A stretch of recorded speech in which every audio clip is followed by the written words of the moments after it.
is Valley News Live at 5. A local soldier is back home tonight, and his family couldn't be happier. Master Sergeant Adam Lund was deployed on his longest trip yet in Southwest Asia. When he arrived late last night at Fargo's Hector International Airport, he was on a mission, and his wife, Sherry Lund, had it all planned out. As Valley News Team's Melanie Palmer tells us, it was a surprise a long time in the making.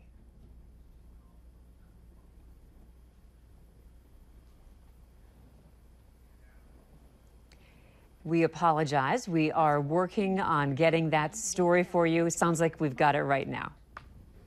As 14-year-old Brianna Lund waited at the airport, her mom told her they were there to pick up Sherry's twin sister. Everything changed, of course, when Brianna caught sight of her dad.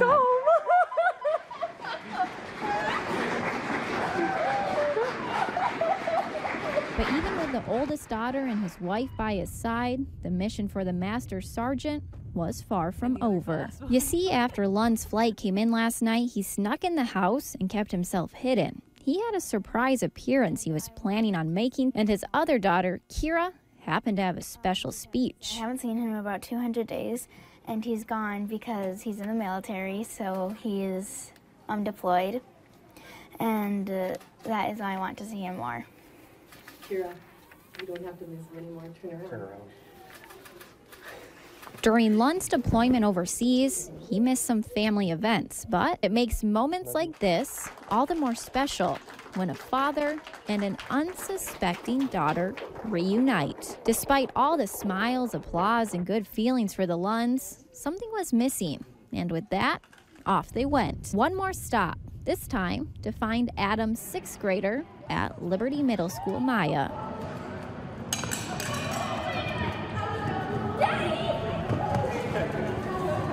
Three daughters, three surprises, and a plan masterfully concocted, coordinated, and carried out by Mom. You know, he had some delays, but so happy that it all ended up turning out and that I was able to surprise him like I really wanted to. It's been amazing. You know, I've looked forward to it for over 180 days now. In West Fargo, Melanie Palmer, Valley News Live. Well, there's always a chance for another deployment. Master Sergeant Lund should be home for a while. On Tuesday, 8 members of the 119th returned home, and today another 10 are expected to return. To those soldiers and all others who wear the uniform, we at Valley News Live say thank you for your service. It's been another gray day in the Valley. We dealt with some fog, but also some beautiful hoarfrost. So when will we see that sun again? For that, let's check in with Chief Meteorologist Hutch Johnson. Hutch? Yeah, you've hit on the $64 million question. I expected to see a little bit of sunshine this afternoon, but that was reserved out to the west.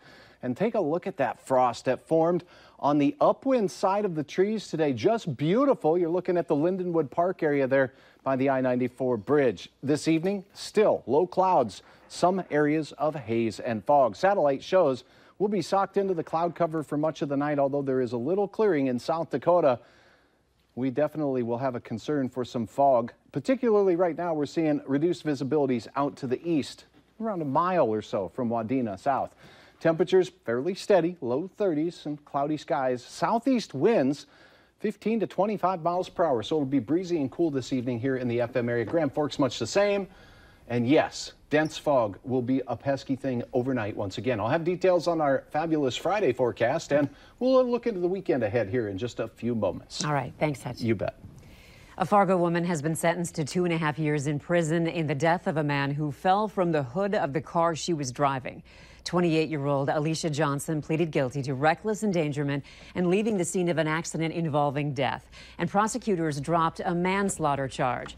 Police say 33-year-old Joshua Fonder fell from the vehicle driven by Johnson last May and died a week later from a head injury. Court documents show she was sentenced Monday and given credit for 6 months already served behind bars. She'll be on probation for 2 years following her prison time and ordered to pay about $1,000 in restitution. If you're planning on flying out of Fargo, we've got a heads up about new TSA screening procedures that start today at Hector International. And it means you'll probably have to get to the airport even earlier. All electronics bigger than a cell phone will now have to be screened by X-ray, exactly how laptops were screened previously.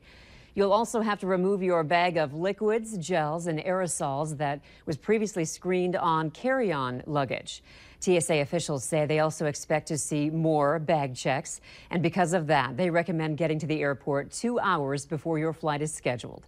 For tips on how to get through the security checks a little faster, click on this story on our website, valleynewslive.com. A battle is escalating between President Trump and leaders of so-called sanctuary cities. This as lawmakers on both sides of the aisle continue trying to find common ground on immigration reform. Weijia Jiang has the latest from Washington.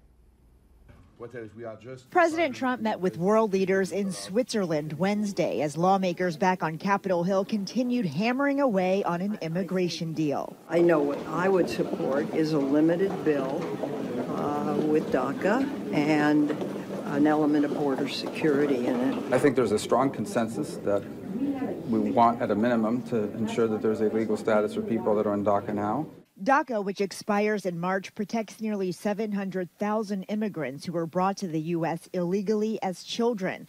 For the first time Wednesday, the president signaled he's open to giving some of them a path to citizenship after 10 to 12 years in the U.S. Clearly, you need strong border security, but the bottom line is I think that was a breakthrough.